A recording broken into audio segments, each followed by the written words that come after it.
राजेश ला centre में आप लोगों का स्वागत है। आज हम लोग भारतीय साक्ष्य अधिनियम की धारा 5 पर चर्चा करेंगे। धारा 5 अध्याय 2 की पहली धारा है। अध्याय 2 सुसंगतता के नाम से जाना जाता है। अध्याय 2 आपकी परीक्षा की दृष्टि से, चाहे वो एकेडमिक एग्जाम हो, यूपीएपीओ हो, यूपीपीसीएसजे हो, यूपीएचजेएस हो या किसी अदर स्टेट का कोई भी एग्जाम हो जो लॉ से रिलेटेड है, जिसमें साक्ष्य विधि रखा गया है, पूरे साक्ष्य विधि में चैप्टर 2 का रोल अकेले 50% से ज्यादा होता है, 50% से ज्यादा होता है। अगर चाहे मुख्य परीक्षा में या प्रारंभिक परीक्षा में अगर 10 प्रश्न पूछे गए हैं तो उसमें से 5 से 6% यानी 50 से 60% कम से कम अध्याय 2 से प्रश्न पूछे जाते हैं। अब आप समझ सकते हैं कि कितना ज्यादा महत्वपूर्ण है अध्याय 2। और अध्याय 2 की जो पहली धारा है, जिसको हम धारा नंबर 5 कहते हैं, ये आपकी परीक्षा की दृष्टि से बहुत ही ज्यादा उपयोगी है। लेकिन किस रूप में? पूरे साक्ष्य विधि को समझने के लिए। इस धारा 5 को साक्ष्य विधि का कील कहा जाता है, साक्ष्य विधि का स्तंभ कहा जाता है, साक्ष्य विधि की नींव कही जाती है। इससे जुड़ी हुई 2-3 और धाराएं हैं, मैं पूरा डिटेल में आप लोगों को समझाऊंगा। धारा 5 को पूरा वीडियो देखते रहिएगा आप लोग। पूरा वीडियो नहीं देखेंगे तो फिर समझ में चीजें नहीं आएंगी, क्योंकि ये लॉ, ये कोई इंटरटेनमेंट का क्लास नहीं चल रहा। आपको विधि का ज्ञान लेना है। आप चाहे प्रैक्टिस में हो, चाहे कंपटीशन में हो, चाहे एकेडमिक एग्जाम में हो, जब तक आपके पास संपूर्ण ज्ञान नहीं होगा उस विषय का, उसके किंतु परंतु की जानकारी नहीं होगी, उसके क्या अपवाद हैं, क्या उसके सामान्य रूल हैं, कौन कौन सी धाराएं उससे कनेक्ट होती हैं, जब तक ये सब जानकारी आपको नहीं होगी तब तक आपका ज्ञान अधूरा माना जाएगा। आइए हम लोग धारा 5 पर चर्चा करते हैं। लेकिन सबसे पहले आप लोग इस चैनल पर नए हैं या पुराने भी हैं लेकिन किसी कारणवश अब तक सब्सक्राइब नहीं कर पाए तो सब्सक्राइब कर लीजिए, जिससे कि अपलोड की जाने वाली विधि से संबंधित सभी वीडियो आपके पास सबसे पहले पहुंच जाएगा और आपको तुरंत उसका लाभ मिल जाए। और चैनल को लाइक शेयर कमेंट करते रहिए आप लोग, ठीक है। जो भी वीडियो अपलोड किया जाए सब पे कमेंट कर दिया करिए, लाइक कर दिया करिए। और अगर अच्छा लगता है, आपको लगता है कि ज्ञानवर्धक चीजें हैं, तो आप अपनी पूरी जिम्मेदारी के साथ इसको शेयर कर दिया करिए। चलिए अपने दोस्तों को बता दिया करिए, आपके दोस्त को भी लाभ मिले इसका, ठीक है। अपने जान पहचान के सभी बच्चों को अपने ग्रुप में शेयर करते रहिए, जिससे सभी बच्चों तक ये वीडियो पहुंच जाया करे और सब इसको देखकर अपने लक्ष्य को हासिल कर सके, जो भी उनका उद्देश्य है, चाहे वो पीसीएसजे बनना चाहते हैं, एपीओ बनना चाहते हैं। जब तक उनको ज्ञान नहीं मिल पाएगा, क्योंकि बहुत सारे वीडियो पड़े हुए हैं यूट्यूब पे, मैंने देखा है, जिसमें से सही से चीजें नहीं बताई गई हैं, आधा अधूरी चीजें बताई गई हैं, ठीक है। लेकिन मैं आप लोगों को संपूर्ण जानकारी दूंगा, जिस भी टॉपिक पे बताऊंगा उस पे संपूर्ण जानकारी दूंगा, ठीक है। आधा अधूरा जानकारी देने का मतलब कुछ भी नहीं है, ठीक है, केवल और केवल बेवकूफ बनाना बच्चों को। आइए सबसे पहले हम लोग चलते हैं धारा 5 पे। धारा 5 क्या कहती है? इस अधिनियम की धारा 5 ध्यान दीजिएगा। मैं ये अध्याय 2 सुसंगतता से जुड़ा हुआ है, रेलिवेंसी से जुड़ा हुआ है। धारा 5 से लेकर 55 तक सबसे महत्वपूर्ण चैप्टर है आपकी परीक्षा की दृष्टि से, ठीक है। कम से कम 50 से 60%, कभी कभी तो 70 से 80% क्वेश्चन यहीं से पूछे जाते हैं, इसलिए सबसे महत्वपूर्ण चैप्टर है। जैसा कि आपके भारतीय संविधान का भाग 3 सबसे महत्वपूर्ण चैप्टर माना जाता है, उसी तरह से ये भाग चैप्टर 2 जो है इंडियन एविडेंस एक्ट का सबसे महत्वपूर्ण चैप्टर माना जाता है। धारा 5 देखिए, ये धारा 5 से 55 जो है रिलेवेंसी से जुड़ा हुआ है, लेकिन धारा 5 में किसी तथ्य की सुसंगतता नहीं बताई गई है। ठीक है, यहाँ कोई रिलेवेंसी नहीं बताई गई है, बल्कि एक नियम बताया गया है। जो रेलिवेंसी है वो धारा 6 से 55 से शुरू होता है। यहाँ पे तथ्यों की सुसंगतता अलग अलग रूपों में बताई गई है। मैं पूरे इस चैप्टर का अगला वीडियो जो इसका होगा उसमें पूरे चैप्टर का क्लासिफिकेशन करूंगा और बहुत कायदे से आप लोगों को समझाऊंगा। चैप्टर 2 जो है काफी कॉम्प्लिकेटेड माना जाता है, जटिल माना जाता है, ये बच्चों को समझ में कम आता है, लेकिन वीडियो देखने के बाद सारी समस्याएं आपकी दूर हो जाएंगी। तो धारा 5 से 55 चैप्टर 2 रिलेवेंसी से जुड़ा हुआ है, इस पे हम लोग चर्चा करेंगे धारा 5 पे, जिसको हम साक्ष्य विधि की नींव कहते हैं, साक्ष्य विधि की कील कहते हैं। आखिर क्यों कहते हैं?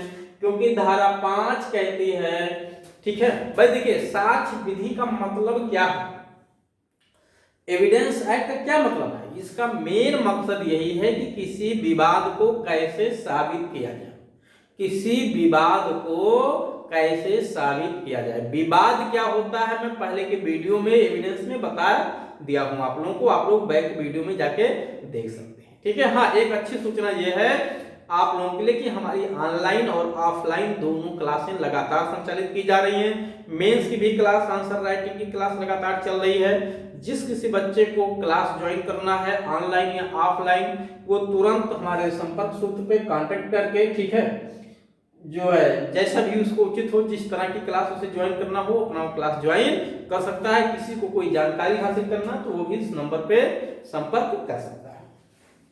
आइए, तो धारा 5 क्या कहती है कि किसी भी मामले में, चाहे सिविल मामला हो चाहे क्रिमिनल मामला हो, अर्थात चाहे सिविल प्रोसीडिंग हो चाहे क्रिमिनल प्रोसीडिंग हो, जिसको हम दीवानी मामला कहते हैं या फौजदारी मामला कहते हैं, ठीक, तो चाहे सिविल मामला हो चाहे कोई आपराधिक मामला हो, हर मामले में, ठीक है, या तो विवादित या सुसंगत तथ्यों का साक्ष्य दिया जाएगा और किसी का साक्ष्य नहीं दिया जाएगा। यानी किसी मामले को साबित करने के लिए किन तथ्यों का साक्ष्य दिया जाता है? तो धारा 5 कहती है या तो विवादित तथ्यों का या सुसंगत तथ्यों का साक्ष्य दिया जाएगा, अन्यों का नहीं दिया जाएगा। साफ साफ धारा 5 मना करती है। अब प्रश्न यह है, विवादित तथ्य सुसंगत तथ्य के अलावा क्या और भी तथ्य होते हैं? ठीक है, और होते नहीं तो मना क्यों कर रही धारा 5? इसका मतलब कि विवादित और सुसंगत तथ्यों के अलावा भी और भी तथ्य होते हैं, लेकिन उन तथ्यों के साक्ष्य दिए जाने को मना किया गया है। किसी भी कार्रवाई में, चाहे वो सिविल मामला हो चाहे क्रिमिनल मामला हो, किसी भी विवाद को साबित करने के लिए, ठीक है, केवल विवादित तथ्य या सुसंगत तथ्यों का ही साक्ष्य दिया जाएगा, अन्य का नहीं दिया जाएगा।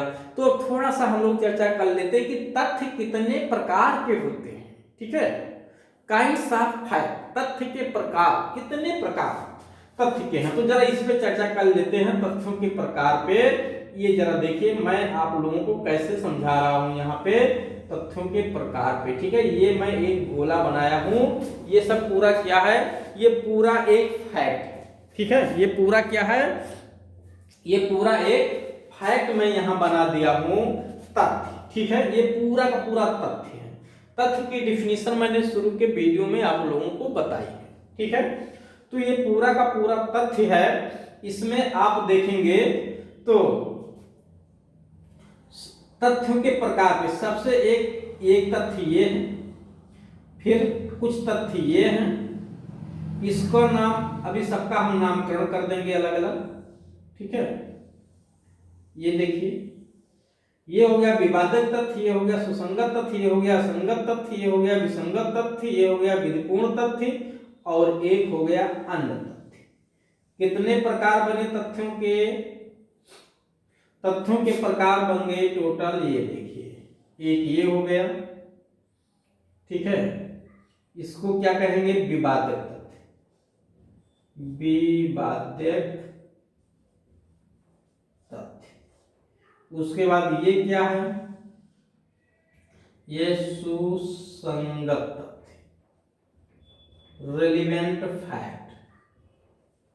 ठीक, ये क्या है, ये है असंगत तथ्य, असंगत तथ्य। ठीक, उसके बाद आपका फिर ये क्या है, ठीक है, ये हो गया विवादित सूचना, ये हो गया विसंगत तथ्य। क्या है? विसंगत तथ्य, इनरिलेवेंट फैक्ट। ठीक, ये क्या है? विधिपूर्ण तथ्य, विधिपूर्ण तथ्य। ठीक, और ये क्या है? केवल तथ्य है। ठीक, तो इस तरह से तथ्यों को आपने कितने भागों में देख लिया? टोटल आपने तथ्यों को कितने भागों में देख लिया है? ठीक है, ये आपके तथ्य हो गए विवादित तथ्य, सुसंगत तथ्य, असंगत तथ्य, विसंगत तथ्य, विधिपूर्ण तथ्य और तथ्य। ठीक, यानी जितने तथ्य हैं उसमें से कुछ ऐसे तथ्य हैं जो विवादित तथ्य कहलाते हैं। ठीक, कुछ ऐसे तथ्य हैं जो सुसंगत कहलाते हैं, लेकिन सभी तथ्य सुसंगत नहीं है, केवल कुछ हैं जो सुसंगत हैं। कुछ ऐसे तथ्य हैं जो असंगत तथ्य कहलाते हैं, कुछ ऐसे तथ्य हैं जो विसंगत तथ्य कहलाते हैं, कुछ ऐसे भी तथ्य हैं जो विधिपूर्ण तथ्य कहलाते हैं और कुछ ऐसे हैं जो केवल तथ्य कहलाते हैं। यानी सबका नामकरण मैंने कर दिया। ठीक, जैसे घर में आप देखोगे पूरे मकान को घर कहा जाता है। ठीक, लेकिन उस पूरे मकान में कुछ किचन होगा, कुछ लैट्रिन बाथरूम होगा, कुछ स्टोर रूम होगा, कुछ बालकनी होगा, कुछ बेडरूम होगा। ठीक है, सबके अलग अलग नाम हैं, लेकिन पूरे को क्या कहते हैं? पूरे को हम कहेंगे मकान। ठीक है, घर कहेंगे।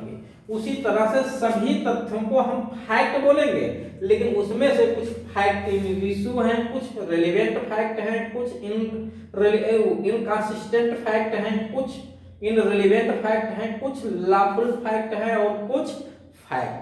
ठीक, तो धारा 5 क्या कहती है कि किसी भी वाद या कार्रवाई में विवादित तथ्यों का या तस्मीन पश्चात जिन्हें सुसंगत घोषित किया गया है उसका साक्ष्य दिया जा सकेगा, अन्यों का नहीं। तो धारा 5 में जो लिखा हुआ है कि किसी वाद या कार्रवाई में विवादित तथ्यों का या तस्मीन पश्चात घोषित किए गए सुसंगत तथ्यों का साक्ष्य दिया जाएगा, अन्यों का नहीं। यानी अन्यों पे रोक लगा दिया गया। ठीक, और तथ्यों का केवल विवादित और सुसंगत तथ्य का साक्ष्य दिया जाएगा। हाँ, असंगत तथ्य भी सुसंगत तथ्य ही कहलाते हैं, तो इसलिए विवादित और सुसंगत एवं असंगत तथ्यों का साक्ष्य दिया जाएगा। यानी विसंगत तथ्य, विधिपूर्ण तथ्य और तथ्य के साक्ष्य देने को रोक दिया गया धारा 5 के माध्यम से। ठीक, और ये भी कहा गया कि जिसे तस्मीन पश्चात, हियर इन आफ्टर रिलेवेंट घोषित किया गया हो।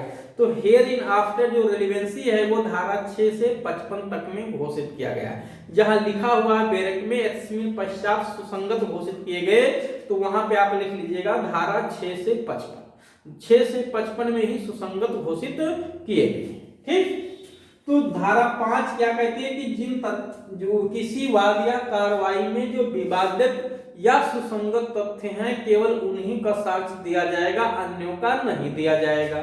तो विवादित क्या होते हैं, सुसंगत तथ्य क्या होते हैं, ये मैं पहले की शुरू की ही वीडियो में डिफिनीशन में मैंने आपको बताया है।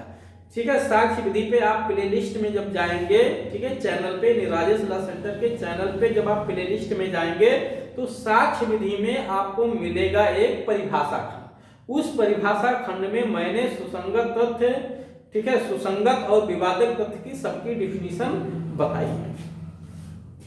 विवादित एवं सुसंगत तथ्यों का साक्ष्य दिया जाएगा, अन्य का नहीं दिया जाएगा।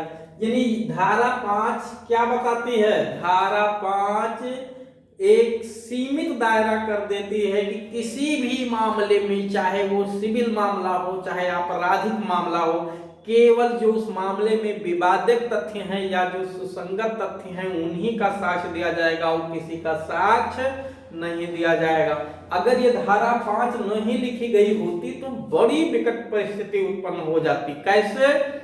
कि पता चला मर्डर का कोई केस कोर्ट में चल रहा है और एक गवाह आया है, वो गवाही दे रहा है कि अमेरिका में राष्ट्रपति का चुनाव होने जा रहा है, मतलब ये सब बोल रहा है अमेरिका में राष्ट्रपति का चुनाव होने जा रहा है, यूक्रेन पे रसिया हमला कर रहा है, ठीक है, यूक्रेन का कोई देश साथ नहीं दे रहा है, नाटो भी मजबूर है साथ देने के लिए, ऑस्ट्रेलिया में जो है कंगारू पाए जाते हैं। अरे भाई ये थोड़ो ना आपसे पूछा जा रहा है, आप इस विषय का साक्ष्य देने नहीं आए हो। अगर इस तरह की वो कहानी बताएगा तो पूरी उम्र कहानी बताता रह जाएगा, ना तो कहानी खत्म होगी और ना ही वो मामला साबित हो पाएगा।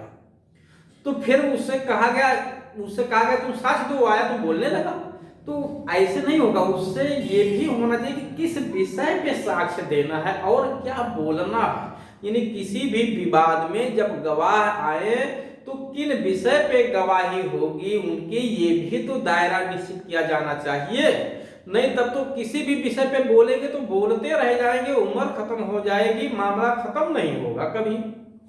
तो धारा 5 ही उसको कंसाइज करती है कि जब भी कोई विवाद, कोई भी गवाह आए, कोई दस्तावेज पेश किया जाए या कोई भी परिस्थिति जनसाक्ष्य हो, कोई भी एडमिशन कन्फेशन हो, कुछ भी हो, वो केवल विवादक या सुसंगत तथ्यों का ही साक्ष्य दिया जाएगा, अन्यों का नहीं दिया जाएगा। तो इसका मतलब और भी तथ्य हैं, बिल्कुल है, देखिए मैंने यहाँ बताया है। हाँ, असंगत तथ्य सुसंगत तथ्य एक ही होते हैं, इंग्लिश दोनों की अलग है। मैं जब इसको आगे पढ़ाऊंगा धारा अध्याय 2 को तब डिटेल में समझाऊंगा, ठीक। इसके अलावा विसंगत तथ्य, विधिपूर्ण तथ्य और तथ्य होते हैं, इन तीनों के साक्ष्य देने को मना किया गया है। हाँ, कुछ एक्सेप्शन आगे चल के मिलेगी, ठीक है, कि विवादित और सुसंगत तथ्यों के अलावा भी तथ्यों का साक्ष्य दिया जाता है जब क्रॉस एग्जामिन किया जाता है।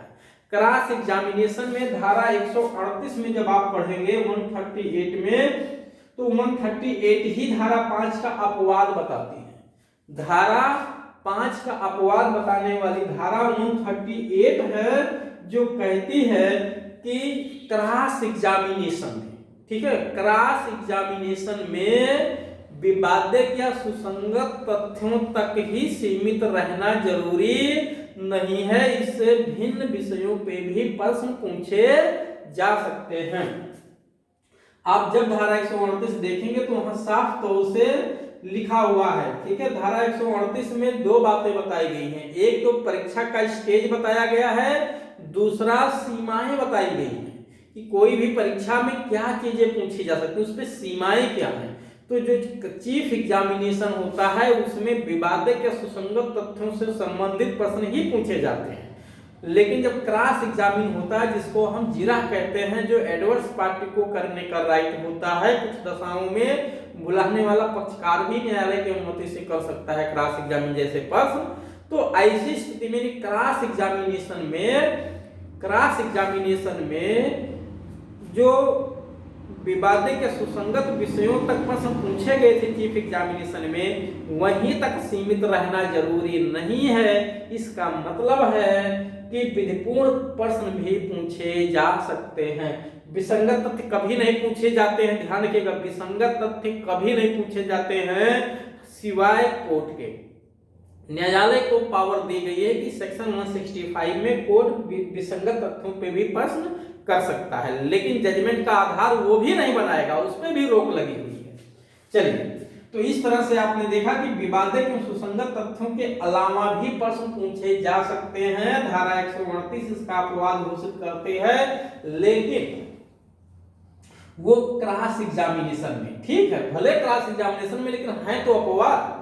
तो धारा 5 पे आप लिख लीजिएगा, सेक्शन 138 इसका अपवाद घोषित करती है, यानी विधिपूर्ण प्रश्न भी पूछे जा सकते हैं। लेकिन सामान्य नियम क्या है कि किसी भी मामले में केवल विवादित या सुसंगत तथ्यों पे ही साक्ष्य दिया जाएगा, अन्यों का नहीं दिया जाएगा, ठीक।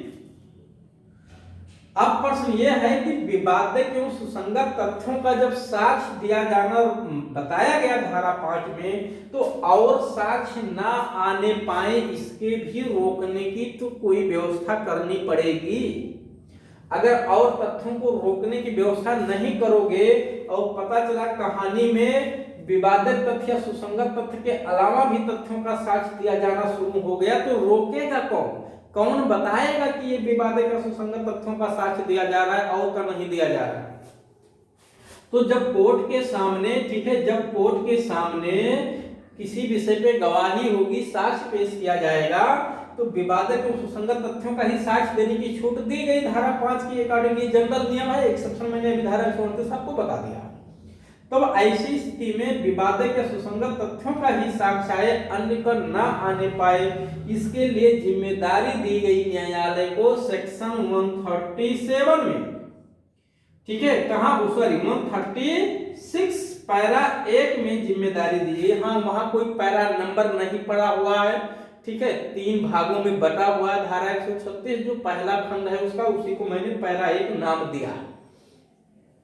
तो 136 पैरा 1 में कोर्ट की ये जिम्मेदारी है कि जब भी वो कोई साक्ष्य कोर्ट में पेश किया जाए किसी वाद या कार्रवाई में, यानी चाहे मामला सिविल हो चाहे क्रिमिनल, दोनों के लिए एक ही नियम लिखा है, तो विवादित या सुसंगत तथ्यों का ही साक्ष्य आए और ना आने पाए, ये कोर्ट को चेक करने की ड्यूटी पैरा 1 में दी गई है। इसीलिए जब कोई भी पार्टी गवाही कराने आती है, साक्ष्य देने आती है, तो उससे सबसे पहले कोर्ट को ये पावर होती है कि वो पूछ सके कि जिस विषय पे आप साक्ष्य देने जा रहे हो, ये साक्ष्य अधिनियम के अध्याय 2 में किस रूप में सुसंगत है, यानी उसकी सुसंगतता वो पहले ही पूछ लेगा, क्योंकि अगर नहीं पूछेगा तो गलती से कुछ और चला आ जाएगा, ठीक है, जबकि धारा 5 मना करती है। तो कोर्ट को वहां पूछने की पावर है अधिवक्ताओं से भी कि जिस विषय पे वो जो साक्ष्य लेकर आते हैं, कोर्ट ये उनसे पूछे कि ये किस रूप में सुसंगत है। और सुसंगतता की लिस्ट कहां दी गई है, धारा 6 से 55 में। तो 6 से 55 में किस रूप में सुसंगत है, क्या ये एडमिशन है, क्या ये कन्फेशन है, क्या ये प्रसंग है, क्या ये हेतुक है, क्या ये परिणाम है, क्या ये रजिस्टे है, क्या ये अन्यत्र उपस्थिति है, क्या ये मृत्युकालिक है, क्या वो मृत्युकालिक कथन है, क्या ये सील का साक्ष्य है, क्या ये राय है, ठीक है, क्या ये एक्सपर्ट की ओपिनियन है, क्या कोर्ट का जजमेंट है, क्या है, किस रूप में सुसंगत होगा, ये कोर्ट को पूछने की पावर दी गई है। एक तरह से वो जिम्मेदारी भी कोर्ट की है कि वो जब उसको लगे कि वो सुसंगत होगा तभी उसको एडमिसिबल करेगा, अन्यथा मना कर देगा। तो ये कोर्ट को पूछने की पावर 136 में दी गई। तो धारा 5 ने नियम बनाया कि किसी भी विवादित या सुसंगत तथ्यों का ही साक्ष्य दिया जाएगा किसी भी मामले में, चाहे वो सिविल हो या क्रिमिनल, और यही साक्ष्य में आए भी कोई और तथ्य का साक्ष्य ना दिया जा सके, इसके लिए कोर्ट की निगरानी बना दी गई 136 पैरा 1 में, उसकी ड्यूटी की वो चेक करता है, ठीक। अब अगर गलती से कहीं कोर्ट ने नहीं ध्यान दिया और ऐसे तथ्यों का साक्ष्य दे दिया गया, या ऐसे तथ्यों का साक्ष्य नहीं आ पाया जिसे आना चाहिए था, इन कुल मिलाकर के गलती हो गई, इनरेगुलरिटी हो गई, तो उसका इफेक्ट क्या होगा, उसका परिणाम क्या होगा। तो अंत में धारा 167 इस अध्याय की अंतिम धारा, अंतिम चैप्टर भी है, अंतिम धारा भी है, क्योंकि अंतिम चैप्टर नंबर 11, उसमें मात्र एक ही सेक्शन है, सिंगल, वो है सेक्शन 167। इस धारा में उसका प्रभाव बताया गया कि गलतियों का प्रभाव क्या होगा, ठीक। तो यहाँ कहा गया कि अगर विवादित या सुसंगत तथ्यों के साक्ष्य के अलावा अन्य तथ्यों का भी साक्ष्य गलती से आ गया, या किसी ऐसे तथ्य का साक्ष्य नहीं पेश किया जा सका जिसे पेश किया जाना चाहिए था, तो भी कोई प्रभाव नहीं पड़ेगा अगर उस मामले में न्याय हो गया है, क्योंकि प्रक्रिया विधि का main object to establish justice है, न्याय की स्थापना करना है, ठीक है। और अगर न्याय हो चुका है उस मामले में, तो भले ही कार्रवाइयों में कोई गलती, कोई इनरेगुलरिटी, कोई अनियमितता हो गई है, तो उसका कोई इफेक्ट नहीं होता है, बस अब तक जस्टिस उसमें फेल ना हुआ, ठीक है, न्याय उस मामले में हुआ। तो ये इस तरह से आपने देखा धारा 5, धारा 136 पैरा 1 और धारा 167, ठीक है, और धारा 138 जो इसका अपवाद बताती है। इस तरह से धारा 5, 138, 136 पैरा 1, 167 को एक साथ पढ़ा जाना चाहिए। तो यही है धारा 5, जो विवादित और सुसंगत तथ्यों का ही साक्ष्य किसी भी वाद या कार्रवाई में देने की छूट देती है, अन्यों पे रोक लगाती है, लेकिन अन्य का भी साक्ष्य दिया जा सकता है। धारा 138 उसका अपवाद बताती है। और किसी भी वाद या कार्रवाई में विवादित या सुसंगत तथ्यों का ही साक्ष्य है, इसके लिए कोर्ट की जिम्मेदारी बना दी गई धारा 136 एक में कि वो पहले से ही जब कोई भी पार्टी साक्ष्य पेश करने आए तो उसे तुरंत पूछ ले कि जो साक्ष्य देने जा रहे हो ये अध्याय 2 में किस रूप में सुसंगत होगा। अगर वो उसकी सुसंगतता को बता देता है या कोर्ट को खुद ही पता है कि इस रूप में सुसंगत होगा तो उसे वो एडमिसिबल करेगा, अन्यथा लेने से मना कर देगा। अगर कहीं कोर्ट से कुछ बाई चांस गलती हो गई, डिफॉल्ट हो गया, ऐसे साक्ष्य आ गए जिसे नहीं लेना चाहिए था या ऐसा साक्ष्य से लिया जाना चाहिए था नहीं आ पाया गलती से और वो मामला कंप्लीट हो चुका है लेकिन उसे न्याय फेल नहीं हुआ, न्याय विफल नहीं हुआ है, तो कोई प्रभाव उसका नहीं पड़ेगा। सेक्शन 167 में बता दिया गया। ठीक, तो इस तरह से आपने ओवरऑल देखा धारा 5 को कैसे पढ़ा जाता है। हाँ, धारा 5 से ही विवादित एवं सुसंगत तथ्यों से जुड़ा हुआ एक और महत्वपूर्ण प्रश्न था जो मैंने जस्ट इसके पहले वीडियो संख्या 8 में बताया है आप लोगों को कि सुसंगतता एवं ग्राह्यता क्या एक दूसरे के पर्यायवाची हैं या सहविस्तारी। तो मैंने बहुत अच्छे से इसको आप लोगों को पिछले वीडियो में समझाया है। ठीक, तो आप उसको जाकर के वहां से देख सकते हैं। अब विवादित तथ्य किसे कहेंगे, सुसंगत तथ्य किसे कहेंगे? तो विवादित तथ्य में ध्यान दीजिए, विवादित तथ्य की जो लिस्ट है वो साक्ष्य विधि में नहीं दी गई है।